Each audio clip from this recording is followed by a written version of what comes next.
All right, so we're looking ahead to 2025 and 2025 in astrology, Yeah. and we've got a source here. Okay. This is from YouTube. It's a pretty long video, actually. Oh, okay. Um, but that's why we're here. We do the deep dive for a year, Yeah. and pull out the the really salient points. Absolutely. So yeah, this is the 2025 astrological forecast. Oh, cool. And I'm really fascinated to kind of get into this with you because this is like Yeah. this is like the big picture stuff. This Isn't, like what's my day going to be like tomorrow? Yeah, You know, right, exactly. Yeah. it's the big cycles. Yeah, so this is the long-term trends, the big cycles. Yeah, and it's I think it's important for people to realize that this isn't just about like knowing your horoscope or what's going to happen to you personally necessarily. Right. It's really about understanding these larger trends and energies that are shaping the world around us. Right. These are things that have been building for years. Yeah. And they're going to continue to unfold over, the coming years. Yeah. So understanding this can give you some really valuable insight into, the why behind the major events that are happening. Right. And kind of give you a sense of, okay, where are we headed as a collective, as a Exactly. global society even. Exactly. Yeah. Awesome. Okay, cool. Yeah. So so yeah, let's talk about the big picture stuff with these outer planets. The Uranus, Neptune, Pluto. Yes. Right. What's the story there? What's happening? So the big news with the outer planets in 2025 is that all of them are changing signs. Okay. And if you think about it, these planets move very slowly. Right. So to have them all shift in the same year is a really rare event. Yeah. We haven't seen this in quite some time. Okay. And it really marks the beginning of like a new astrological epoch, Wow. Okay. So it's a pretty big deal. All right. So when you say change, like help me visualize this. Yeah. If we were to say like, okay, recent history, the past 10, 20 years. Yeah. Like how would we see this change manifest? Yeah, so, if we think back to, say, like 2011 to 2018, Okay. that had a very distinct feel. Yeah. And then from like 2018 to now has had a different feel. Okay. And each of those periods was shaped by, the positions of these slow-moving outer planets. Right. So now we're kind of on the cusp of another one of those major shifts, a new chapter. Okay. And, it's going to have its own unique energy and flavor to it. Wow. Okay. I'm officially intrigued. Yeah. Okay, so let's break this down. Okay. Let's go planet by planet. Okay. Pluto. What's up with Pluto? Okay. Like, where's it going? What's it doing? So Pluto is moving into Aquarius. Okay. And Aquarius is a sign that's associated with technology, social structures, revolution. Right. And the last time that Pluto was in Aquarius was back in the early 1800s. Hold on. Early 1800s. That's like Industrial Revolution era, right? That was a lot of change and upheaval and huge upheaval. Yeah. Yeah. Think about like the rise of factories. Yeah. New technologies, Right. huge shifts in labor. Yeah. It was a time of massive social and economic transformation. Yeah. And now with Pluto back in Aquarius, we're potentially looking at some parallels in today's digital age. So you're saying that we could be on the verge of another type of revolution, but this time driven by technology. It's certainly a possibility. Yeah. We're already seeing the impact of AI and automation. Right. And Pluto in Aquarius could really accelerate those trends. Yeah. And reshape power dynamics in ways that we can't even fully grasp yet. Okay.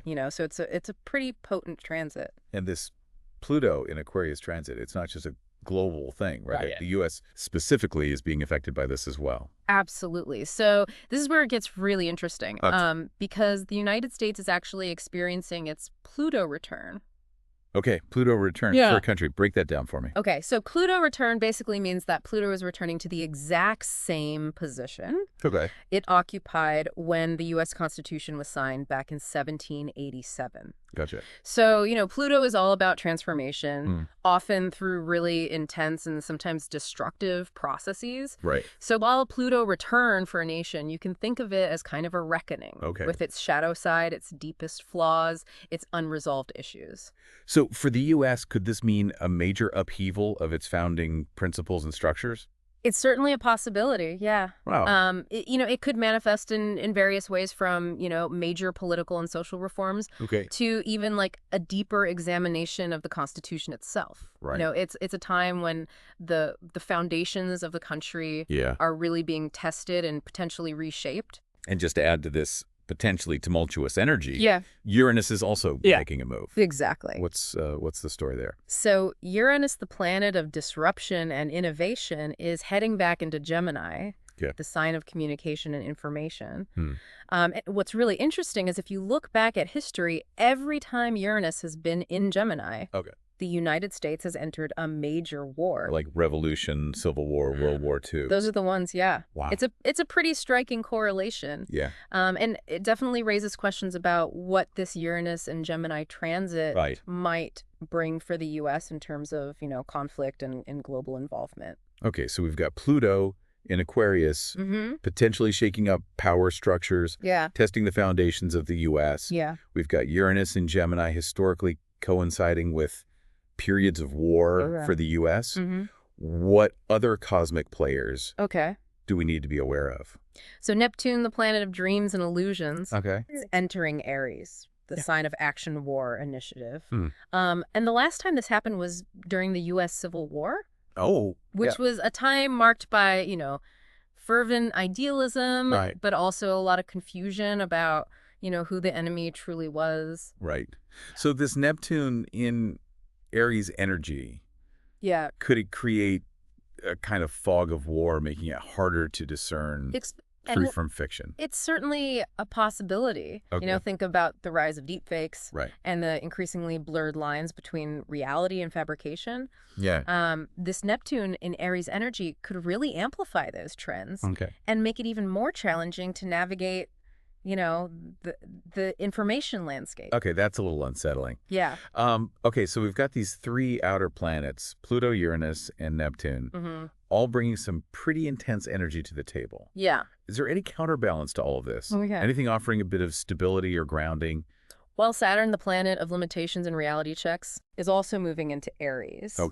And while this might sound challenging, it could actually provide a necessary dose of caution and strategic thinking. So Saturn in Aries is like a cosmic reminder to think before you leap? Exactly. Yeah. Aries is impulsive, likes to charge ahead. But Saturn's influence really encourages a more measured, disciplined approach. And this combination could actually be really helpful in navigating the potential chaos of the year. Yeah. Okay, cool. Yeah. So Saturn in Aries helping us to harness that energy in a more productive way. Exactly. But hold on. Yeah. Doesn't Saturn also have a reputation for bringing hardship and challenges?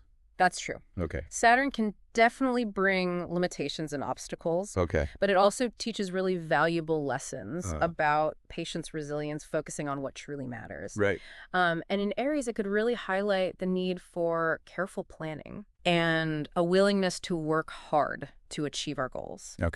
Like no pain, no gain. Exactly. On a cosmic level. Yeah. Okay. All right, cool. So Saturn and Aries. And this is going to be amplified by the fact that Saturn and Neptune are going to be in a conjunction throughout 2025. That's right. Okay, a conjunction, remind me what that is again? So a conjunction is when two planets are basically aligned in the sky. Gotcha. From our perspective here on Earth. Okay. And it creates a really interesting blend of energies. So Saturn, planet of reality, meets Neptune, planet of dreams and illusions. Exactly. What happens there? Well, it can create a really fascinating and potentially disorienting mix of energies. On the one hand, there's this heightened awareness of limitations and the need to face reality. On the other hand, there's this pull towards escapism, disillusionment, and a questioning of what we thought was true. So it's like a cosmic reality check mixed with a dose of existential angst. You could say that, yeah.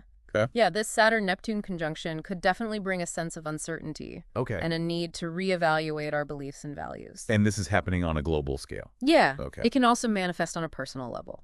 You might find yourself questioning your path, your relationships, even your sense of identity. It's a time for deep introspection and a willingness to let go of what no longer serves you. All right, so with all these outer planets making waves, Are there any specific events or periods Okay. we should be paying attention to in 2025? Well, Mars, the planet of action and energy, Yeah. starts the year retrograde in Cancer. Okay. And Mars retrograde can sometimes bring frustration delays, unexpected challenges, Okay. especially in areas related to home, family, Okay. and emotional security. So not the smoothest start to the year. Yeah, not necessarily the easiest start. Any advice on how to navigate that Mars retrograde energy? Well, it's a good time to focus on introspection, Well, reevaluating your goals, okay. addressing any unresolved issues from the past. Okay. Instead of trying to force things, Okay. use this period to kind of recharge your batteries Gotcha. and lay the groundwork for future action. Okay, so a bit of a cosmic timeout Exactly. to start the year. Yeah, But Mars isn't the only planet going retrograde in 2025. that's right. Right. Venus is also going retrograde. Venus, planet of love and relationships. Exactly. I'm guessing that's going to get interesting. It can be interesting. Yeah. Okay. So Venus retrograde is actually happening twice in 2025. Okay. First in Aries during March and April, Okay. and then in Pisces later in the year. Gotcha. And Venus retrograde is often a time for reevaluating relationships, Okay. revisiting old patterns, Right. and clarifying your values. Okay. So should we expect X's popping up? Relationship drama galore. It's certainly a possibility, Okay. but it's not necessarily a bad thing. Oh, wait. You know, Venus retrograde can actually offer an opportunity Right. to gain clarity on what you truly desire in relationships Yeah. and to break free from dynamics that no longer serve you. It's like a cosmic opportunity to hit the reset button on Wow. your love life. Yeah. Yeah. Okay. So it's a good time for self-reflection, honest communication, Yeah. and setting healthy boundaries. Okay, so we've got Mars retrograde, Yeah. Venus retrograde. Mhm. Are there any other Okay. astrological events we need to have on our radar? Well, there's also a series of eclipses in 2025, Okay. which can often go about significant turning points and unexpected events. And eclipses are known for bringing things to a head, right? Yes, they can definitely accelerate events and bring situations to a climax. Okay. The first set of eclipses occurs in Aries and Libra during March. So buckle up. Yeah. March could be a wild ride. It could be. These Aries-Libra eclipses could be particularly impactful Right. in areas related to relationships, partnerships, and finding balance between our own needs and the needs of others. Okay. Any other eclipses we need to be aware of? Yes, there's another set of eclipses in Virgo and Pisces in September. Okay. And these eclipses could highlight themes related to work health service and our connection to something larger than ourselves. Okay, so it sounds like these eclipses offer opportunities for growth and transformation, but they could also bring some unexpected challenges. Right. Any advice on how to navigate these intense periods? Well, the key is to stay flexible and open to change. Okay. You know, eclipses often force us to let go of what's no longer working Okay. and embrace new possibilities. Trust that the universe is guiding you towards your highest good, Right. even if the path seems a bit uncertain. So surrender to the cosmic flow, Exactly. even if it feels like you're on a roller coaster. Yeah. Yeah. Oh. And remember, you're not alone in this. Right. You know, we're all navigating these shifts together as a collective. Okay, cool. Yeah. So we've got these major outer planet shifts, Yeah. a series of retrogrades and eclipses, and then Jupiter Yes. in Cancer, bringing some positive energy. positive energy to the mix. Yeah. Tell us more about this Jupiter in Cancer transit. Okay, so Jupiter in Cancer is all about nurturing growth Okay. and emotional well-being. It's a time to focus on creating a sense of security and stability in our lives, Okay. both physically and emotionally. So after all the potential upheaval and uncertainty, Jupiter in Cancer is like a breath of fresh air? You could say that, yeah. Okay. It's a time for finding comfort and joy in the simple things, connecting with loved ones, Right. and cultivating a sense of gratitude. Okay, cool. Yeah. So we've got all this, Yeah. major outer planet shifts, retrogrades, Yeah. eclipses. Is there anything else we should be aware of as we navigate Right. this astrological landscape of 2025? There's one more significant transit I want to mention, Okay. and that's Uranus moving into Gemini in July. Okay. This is a big one, especially for the United States. Right. We talked about how Uranus in Gemini has historically coincided with major turning points Exactly. and periods of conflict for the U.S. Right. Revolution, Yeah. Civil War, Yeah. World War II. Yeah. So are you suggesting with Uranus entering Gemini again, Well, that there's a potential for another?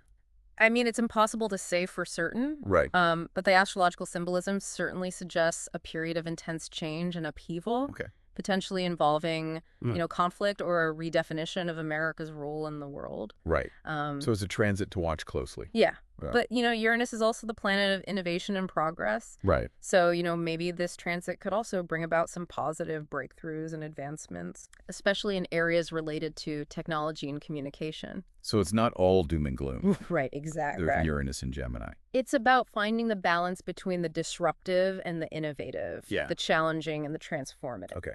And that's true for all of these planetary transits we've been discussing. Exactly. Right. It's like we're standing at a crossroads. Yeah. With the potential for both chaos and creation. That's a great way to put it. Okay. Yeah, 2025 is a year of immense possibility. Yeah. But it's really up to us to choose how we navigate these energies. Right. And what kind of future we want to create. So how can our listener best prepare for this astrological roller coaster? Okay. Any advice on how to ride these cosmic waves with grace and resilience? Well, the key is to stay informed. Oh, yeah. Stay flexible and stay open to new possibilities. Yep. Don't cling to outdated beliefs or structures that no longer serve you. Right. Embrace the unknown, even if it feels a bit scary at times. It's like surfing a giant wave. Exactly. You got to be willing to ride it out and see where it takes you. Yeah, you got it. Okay. All right, cool. Yes. So as we head deeper into 2025, let's do so with a sense of curiosity, courage, absolutely, and a willingness to embrace the transformative power of the cosmos. Beautifully said. Okay, awesome. Yeah. So next up, let's take a closer look at some specific dates to watch out for in 2025. Okay. I think you'll find these particularly interesting. Okay. Give me the inside scoop. All right. So let's start with July 4th. Okay. It's Independence Day in the U.S. Right. But this year, it coincides with Neptune making its first station in Aries. Hold on, Neptune stationing. Remind me what that means. So when a planet stations, it appears to stand still in the sky from our perspective here on Earth. Okay. It's a time when the energy of that planet is amplified and can feel particularly potent. Gotcha. And in this case, Neptune stationing in Aries on July 4th could really blur those lines between reality and illusion. Wow. That's interesting, especially considering what we talked about earlier with Neptune and Aries potentially creating this fog of war in the information landscape. So a call for critical thinking and media literacy. Absolutely. Especially around July 4th. Yeah. Got it.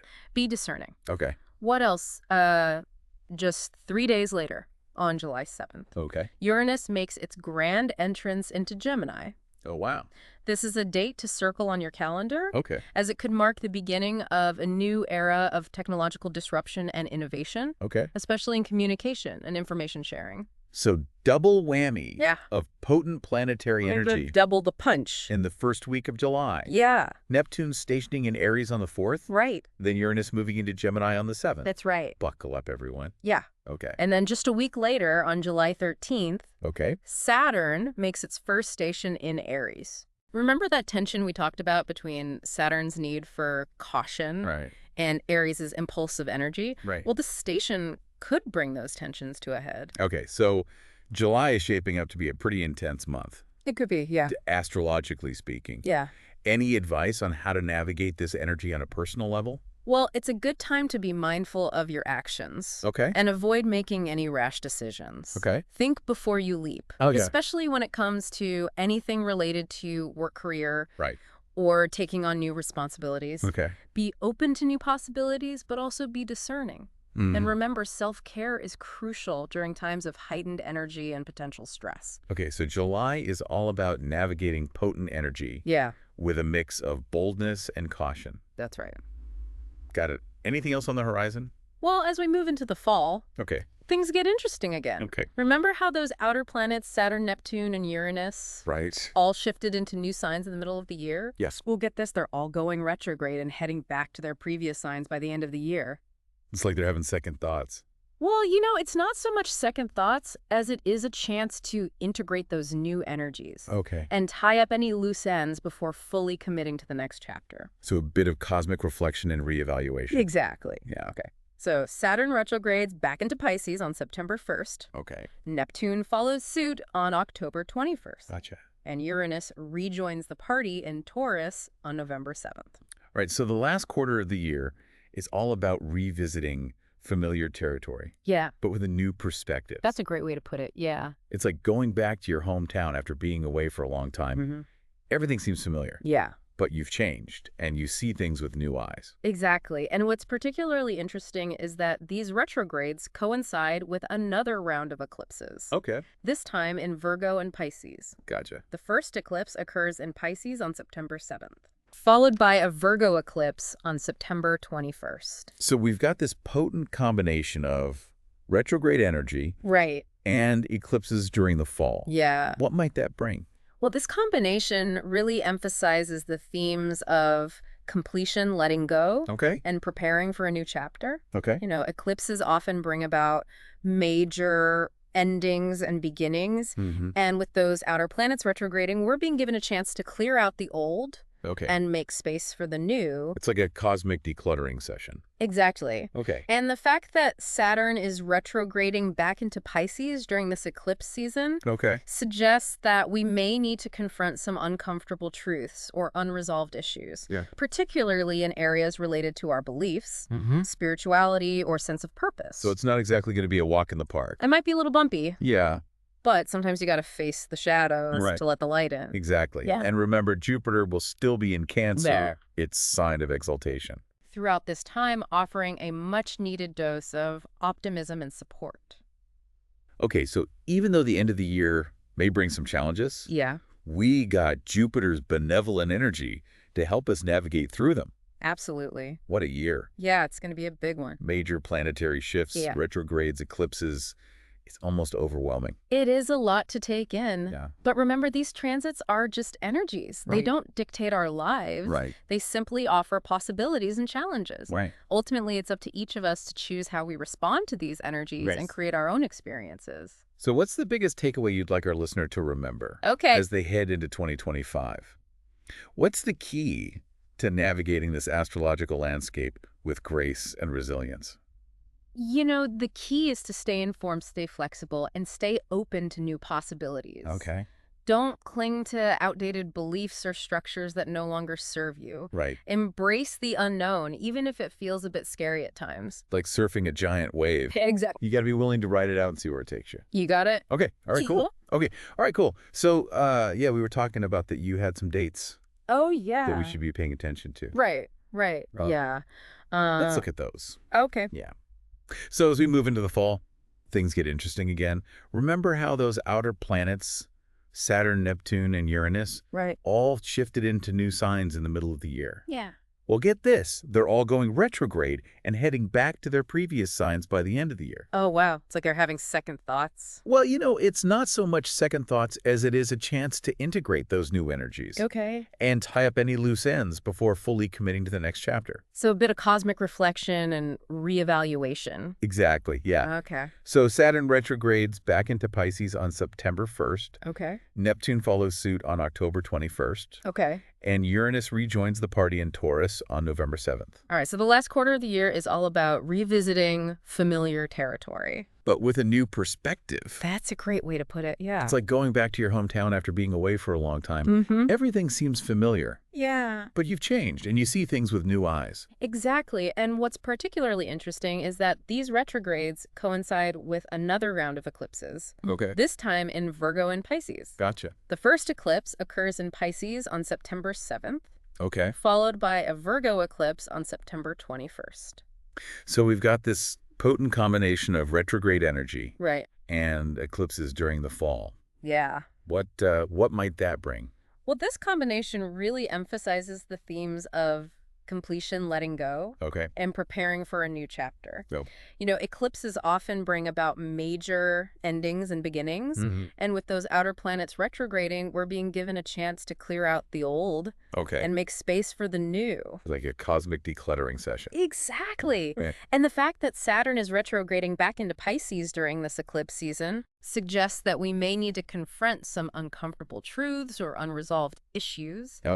Particularly in areas related to our beliefs, spirituality, or sense of purpose. So it's not exactly going to be a walk in the park. It might be a little bumpy. But sometimes you got to face the shadows to let the light in. Exactly. And remember, Jupiter will still be in Cancer. Right. Its sign of exaltation. Right. Throughout this time, offering a much-needed dose of optimism and support.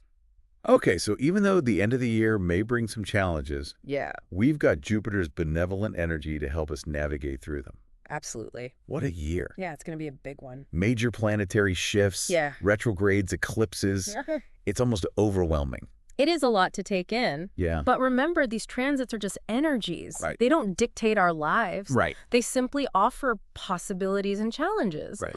Ultimately, it's up to each of us to choose how we respond to these energies and create our own experiences. So what's the biggest takeaway you'd like our listener to remember as they head into 2025? What's the key to navigating this astrological landscape with grace and resilience? You know, the key is to stay informed, stay flexible, and stay open to new possibilities. Okay. Don't cling to outdated beliefs or structures that no longer serve you. Right. Embrace the unknown, even if it feels a bit scary at times. It's like surfing a giant wave. Exactly. You got to be willing to ride it out and see where it takes you. You got it. Okay. All right, cool.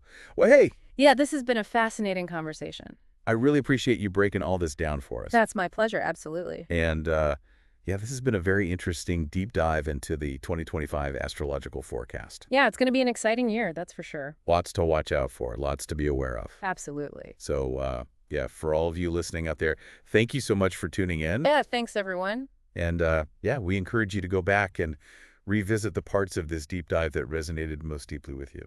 And, you know, see how you can apply these insights to your own life. Yeah. And until next time, keep looking up. Keep looking up and stay curious.